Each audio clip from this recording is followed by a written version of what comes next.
अस्सलामुअलैकुम फ्रेंड्स, मैं हूँ रुखसाना नदीम। आज के इस वीडियो लेक्चर में मैं आपके साथ डिस्कस करने जा रही हूँ future perfect tense. Future perfect tense यानी मुस्तकबिल मुकम्मिल। मुस्तकबिल मुकम्मिल में जहाँ पे मैन वर्ब के साथ चुका होगा, चुका होगा, लिया होगा, चुकी होगी, चुकी होंगी, चुके होंगे वगैरह हूँ, यानी मैन वर्ब के है फेल काम। जैसे मैं बोलूंगी मैं कल खाना खा चुकी होंगी, हम कल स्कूल जा चुके होंगे। जाना जो है ये क्या है, फेल है, यानी वर्ब है। जहाँ पे फेल के साथ यानी वर्ब के साथ चुका होगा, चुका होगा, लिया होगा, चुकी होगी, चुकी होंगी, चुके होंगे वगैरह हूँ, तो उन सेंटेंसेस को हम क्या बोलते हैं, फ्यूचर परफेक्ट टेंस। पिछले 2 वीडियो लेक्चर्स में हम डिटेल में एक्सप्लेन कर चुके हैं future indefinite tense and future continuous tense. उससे पिछले 8 वीडियो लेक्चर्स में हम डिटेल में एक्सप्लेन कर चुके हैं प्रेजेंट की 4 टाइप्स और पास्ट की 4 टाइप्स। तो आज हम डिस्कस कर रहे हैं फ्यूचर परफेक्ट टेंस। जैसे हमने हर टेंस में 4 सेंटेंसेस को एक्सप्लेन किया है, ऐसे ही हम एक एक करके 1 बाय 1 हर सेंटेंस को एक्सप्लेन करने जा रहे हैं। तो सबसे पहले हम बात करते हैं अफर्मेटिव सेंटेंसेस की। Affirmative sentences of future perfect tense. Affirmative sentences यानी सकारात्मक जुमले, सादा जुमले। सादा जुमला अफर्मेटिव सेंटेंसेस यानी वो सेंटेंसेस जहां पे ना ही कोई सवाल किया गया हो और ना ही इनकार किया गया हो। ठीक है, बिल्कुल सादा, यानी पॉजिटिव सेंटेंसेस। तो पॉजिटिव सेंटेंसेस यानी अफर्मेटिव सेंटेंसेस को बनाने का रूल है, सबसे पहले हम सब्जेक्ट का यूज करेंगे। सब्जेक्ट होते हैं काम करने वाला यानी फाइल। तो सब्जेक्ट की जगह हम क्या यूज कर सकते हैं, पर्सनल प्रोनाउंस। और कौन से पर्सनल प्रोनाउंस, वो पर्सनल प्रोनाउंस जिनको हम सब्जेक्टिव केस के अंदर यूज कर सकते हैं। जैसे फर्स्ट पर्सन प्रोनाउन में हम यूज करते हैं सब्जेक्टिव केस के अंदर आई और वी को। सेकंड पर्सन प्रोनाउन में हम यू को यूज करते हैं। थर्ड पर्सन प्रोनाउन में हम करते हैं ही, शी, इट, दे, या हम नाम भी यूज कर सकते हैं एज अ सब्जेक्ट। उसके बाद हम विल का यूज करेंगे। विल के बाद हेल्पिंग वर्ब हैव का यूज करेंगे। उसके बाद V3 यानी past participle form of the verb. Verb की 3 फॉर्म्स होती हैं, present form of the verb यानी V1, past form of verb यानी V2 and past participle form of the verb यानी V3 प्लस ऑब्जेक्ट और लास्ट में डालेंगे फुल स्टॉप। अब हम एग्जाम्पल्स पे आते हैं। एग्जाम्पल है राम स्कूल जा चुका होगा, यानी मैं इस वक्त सोच रही हूँ राम स्कूल जा चुका होगा। Ram will have gone to school, Ram है सब्जेक्ट। उसके बाद विल लगाना है, विल के बाद हैव लगाना है, और गॉन के है V3। और V3 किसका है, ये गो का, past participle form of go. To है प्रीपोजिशन, स्कूल है ऑब्जेक्ट। ऑब्जेक्ट होते हैं मफूल जिसपे हमारा काम वाका हो। नेक्स्ट एग्जाम्पल है वो सो चुकी होगी। She will have slept. She has subject. Third person singular pronoun used for a single female. Slept V3 of sleep. Next example है हम बाजार के लिए निकल चुके होंगे। We will have left for market. Next example है बारिश बरस चुकी होगी। It will have rained. Last example है अफर्मेटिव सेंटेंसेस की। वो अपनी कापियां लिख चुके होंगे। They will have written their notebooks. वो अपनी कापियां लिख चुके होंगे। अब बात करते हैं नेगेटिव सेंटेंसेस यानी मनफी जुमले, जहां पे इनकार हो, यानी जहां पे किसी बात को करने से इनकार शो होता है या इनकार किया गया हो।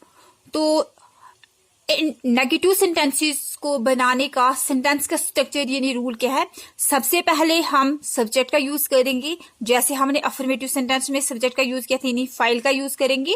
उसके बाद हम विल लगाएंगे, विल के बाद नॉट का यूज करेंगे, हैव का यूज करना है, उसके बाद V3 यानी past participle form of the verb plus object और लास्ट पर डालेंगे full stop. For example Ram नहीं गया होगा, या हम ऐसे भी कह सकते हैं राम नहीं जा चुका होगा, Ram will not have gone. और हम इसे ऐसे भी लिख सकते हैं जब हम इसको कंट्रैक्ट करेंगे, विल नॉट की कंट्रैक्शन फॉर्म यानी शॉर्ट फॉर्म है won't, Ram won't have gone, Ram नहीं गया होगा या राम नहीं जा चुका होगा। नेक्स्ट एग्जाम्पल है वो सोई नहीं होगी, वो नहीं सोई होगी या वो नहीं सो चुकी होगी, she won't have slept, she will not have slept. आपकी चॉइस है, आप कंट्रैक्शन फॉर्म यूज करो या ना यूज करो। नेक्स्ट एग्जाम्पल है हम नहीं निकले होंगे या हम निकले नहीं होंगे, we will not have left या वी वोंट हैव लेफ्ट, हम निकले नहीं होंगे। नेक्स्ट एग्जाम्पल है वो क्रिकेट नहीं खेल चुके होंगे, they won't have played cricket, won't है past participle form of play, they will not have played cricket और they won't have played cricket. Next example है हमने कापियां नहीं लिख ली होंगी या हमने कापियां नहीं लिख चुकी होंगी, we won't have written notebooks or we will not have written notebooks। अब आते हैं हम थर्ड सेंटेंसेस पे, नहीं third types of the sentences, interrogative sentences, सवालिया जुमले जहां पे सवाल पूछा गया हो।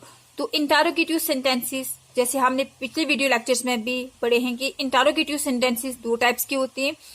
फर्स्ट इंटरोगेटिव सेंटेंसेस वो सेंटेंसेस जो शुरू होती है WH फैमिली से, तो WH फैमिली से शुरू होने वाले इंटरोगेटिव सेंटेंसेस को बनाने का रूल है WH फैमिली का यूज करना है सबसे पहले, उसके बाद विल का use plus subject plus have plus V3 plus object और लास्ट पे क्या डालना है क्वेश्चन मार्क यानी साइन ऑफ इंटरोगेशन।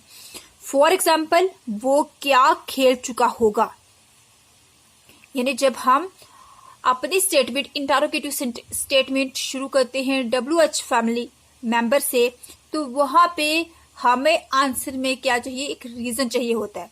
ये जैसे एग्जांपल है वो क्या खेल चुका होगा यानी कौन सा गेम खेल चुका होगा, what will he have played, वो क्या खेल चुका होगा यानी कौन सा खेल खेल चुका होगा। नेक्स्ट एग्जांपल है वो कब आ चुके होंगे या वो कब आ गए होंगे। When will यानी टाइम की बात हो रही है तो टाइम के लिए हम when का यूज करते हैं। When will they have come, कम जो है इसका प्रेजेंट फॉर्म है कम, पास्ट है कैम और पास्ट पार्टिसिपल फॉर्म भी कम ही है। कहते हैं when will they have come, वो कब आ चुके होंगे। नेक्स्ट एग्जाम्पल है वो कहाँ सो चुका होगा, कहाँ यानी किसी जगह की बात हो रही है तो जगह के लिए हम यूज करते हैं वेयर का। Where will he have slept, वो कहाँ सो चुका होगा, वो का यूज, वो को हम इंग्लिश में दे भी कहते हैं, वो को इंग्लिश में शी भी कहते हैं, वो को इंग्लिश में ही भी कहते हैं। लेकिन अब हमने देखना है कि वो जो यहाँ पे जो लफ्ज वो लिखा गया है, अगर ये प्लूरल के लिए है तो हम करेंगे दे का यूज, अगर ये मेल के लिए है, एक मेल के लिए है तो हम करेंगे ही वर्ड का यूज, अगर ये फीमेल के लिए है तब हम करेंगे शी का यूज। लेकिन यहाँ पे है वो कहाँ सो चुका होगा यानी एक मेल की बात हो रही है तो हम क्या करेंगे where will he have slept, वो कहाँ सो चुका होगा या सो गया होगा। लास्ट एग्जाम्पल है हमारी वो क्या गा चुकी होगी यानी कौन सा गाना गा चुकी होगी। तो क्या गया व्हाट विल शी हैव संग, she have sung, what will she have sung। sung ये है past participle form of sing, sing है present, sang है past और sung है past participle form of sing। Rule number second है interrogative sentences का। तो सबसे पहले हम will का यूज करेंगे उसके बाद सब्जेक्ट लगाएंगे, सब्जेक्ट के बाद हैव का यूज करेंगे, हैव के बाद V3 past participle form of verb का यूज करेंगे, प्लस ऑब्जेक्ट और लास्ट पर डालेंगे question mark, sign of interrogation. For example, क्या वो बाजार के लिए निकल चुके होंगे, यानी क्या वो बाजार के लिए निकल चुके होंगे। यहाँ पे हमें आंसर यस या नो में चाहिए, यहाँ पे रीजन नहीं चाहिए। क्या वो बाजार के लिए निकल चुके होंगे, तो आंसर हमें किस में मिलेगा, यस या नो में। तो क्या कैसे हम इसको ट्रांसलेट करेंगे, will they have left for market, क्या वो मार्केट के लिए, बाजार के लिए निकल चुके होंगे या निकल गए होंगे। नेक्स्ट एग्जाम्पल है, क्या वो सारे सवालों का जवाब दे चुके होंगे, will they have answered all the questions, will they have answered all the questions, क्या वो सारे सवालों के जवाब दे चुके होंगे। उसके बाद नेक्स्ट एग्जाम्पल है, क्या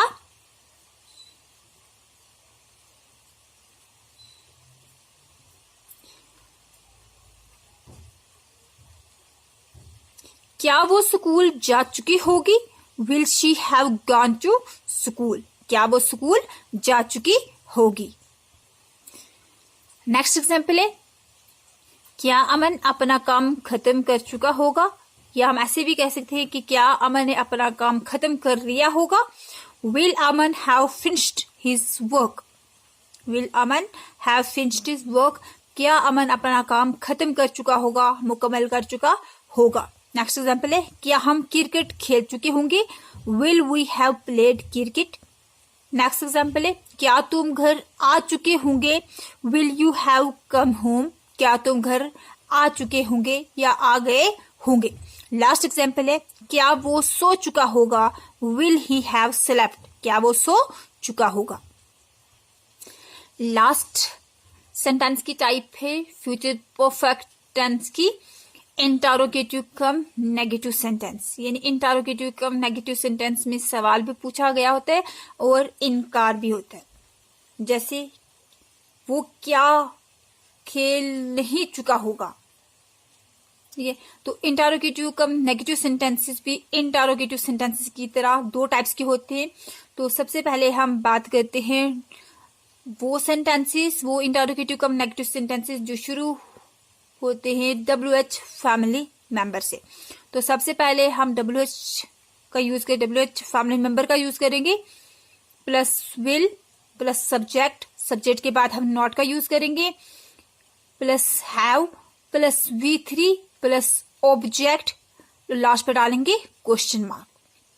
यानी हमने यहाँ पे देखना है कि ये जो नॉट हम पुट करने जा रहे हैं इंटरोगेटिव सेंटेंसेस, यानी जब हम बात करते हैं इंटरोगेटिव कम नेगेटिव सेंटेंस, तो हमने देखना है कि इंटरोगेटिव सेंटेंस, यानी रूल बिल्कुल वैसा ही होता है इंटरोगेटिव सेंटेंसेस की तरह ही, लेकिन सिर्फ और सिर्फ हमने यहाँ पे नॉट की एडिशन करनी है। अब हमने देखना है कि नॉट की सही प्लेस कौन सी है, तो नॉट को हमने ऐड करना है सब्जेक्ट और हैव की मिड में, ठीक है। तो सबसे पहले हम क्या डालेंगे, WH फैमिली मेंबर, उसके बाद विल का यूज करेंगे, प्लस सब्जेक्ट, सब्जेक्ट के बाद हम नॉट की एडिशन करेंगे, नॉट के बाद हम हैव का यूज करेंगे, हैव के बाद V3, उसके बाद ऑब्जेक्ट, ऑब्जेक्ट के बाद लास्ट पे हम क्वेश्चन मार्क का यूज करेंगे।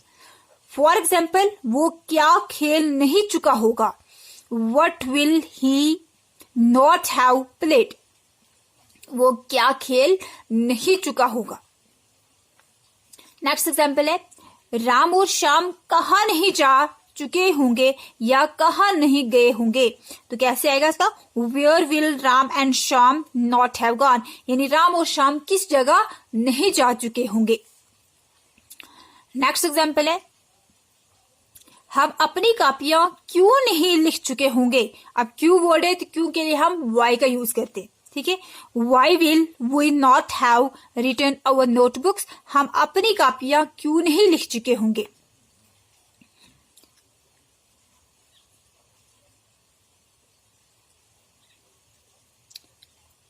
उसके बाद लास्ट एग्जाम्पल है, तुमने किसके साथ गाने गाए होंगे, या हम ऐसे भी कह सकते हैं तुम किसके साथ गाने गा चुके होंगे। दो तरीके से हम लिख सकते हैं, तुमने किसके साथ गाने गाए होंगे या तुम किसके साथ गाने गा चुके होंगे। विद whom यानी किसी शख्स की बात हो रही है तो शख्स के लिए हम क्या लिखते हैं whom। अब साथ है, यहाँ पे वर्ड लिखा हुआ है तो साथ के लिए हम लिखेंगे with whom you not have sung songs। तुम ने किसके साथ गाने नहीं गाए होंगे, या तुम किसके साथ गाने नहीं गा चुके होंगे। तुम किसके साथ गाने नहीं गा चुके होंगे। अब rule number 2, interrogative come negative sentences, the sentences beginning with will. तो सबसे पहले हम विल का यूज करेंगे। विल के बाद सब्जेक्ट लगाएंगे, सब्जेक्ट के बाद नॉट के बाद हैव के बाद V3, उसके बाद ऑब्जेक्ट के बाद question mark, sign of interrogation. For example, क्या वो खत नहीं लिख चुका होगा, यानी यहां पर भी हमें आंसर किसमें चाहिए, यस या नो में ही मिलेगा। क्या वो खत नहीं लिख चुका होगा। Will he not have written letter. Next example है, क्या मैं पार्टी में नहीं गया हूंगा, या ऐसे भी लिख सकते हैं, क्या मैं पार्टी में नहीं जा चुका हूंगा। Will I not have gone to party. उसके बाद नेक्स्ट एग्जाम्पल है, क्या तुम खाना नहीं खा चुके होंगे। Will you not have eaten food. उसके बाद नेक्स्ट एग्जाम्पल है, क्या तुम खाना नहीं खा चुके होंगे। Will you not have eaten food.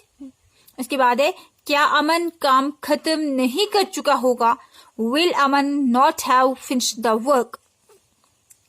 क्या अमन काम खत्म नहीं कर चुका होगा। लास्ट एग्जाम्पल है, क्या वो खेत में काम नहीं कर चुके होंगे। क्या वो खेत में काम नहीं कर चुके होंगे। Will they not have worked in their field. क्या वो खेत में काम नहीं कर चुके होंगे। तो फ्रेंड्स, अगर आपको ये मेरी वीडियो अच्छी लगी तो प्लीज प्लीज प्लीज मेरी वीडियो को लाइक करें, शेयर करें, कमेंट करें और मेरे चैनल को सब्सक्राइब करें। अल्लाह हाफिज।